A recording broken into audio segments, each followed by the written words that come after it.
আপনাদের সন্তান, আমাদের সন্তানরা বড় ইংলিশ মিডিয়ামে পড়াশোনা করে, আছে না নাই জোরে বলেন?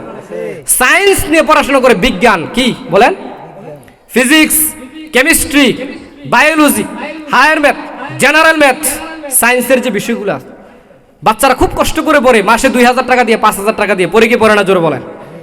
অথচ কোন সন্তান যদি প্রতি মাসে কোন ইমাম সাহেবের কাছে, কোন একজন আলেমের কাছে 500 টাকা 1000 টাকা দিয়ে যদি প্রতিদিন 10 মিনিট, 15 মিনিট, 20 মিনিট যদি ইসলাম শিখতো, কোরআন শিখতো, হাদিস শিখতো, তাহলে একটা সন্তান দিনের হক্কানি বড় আলেম হয়ে যেত। কথা বলেন ঠিক কিনা?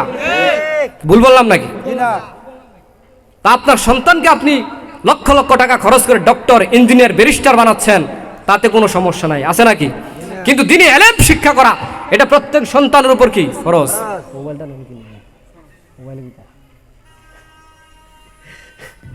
কথা কি বুঝেননি আপনার? সন্তানদেরকে দিনে শিক্ষা দিবেন তো ইনশাআল্লাহ? আল্লাহ কবুল করুক, সবাই বলে আমিন।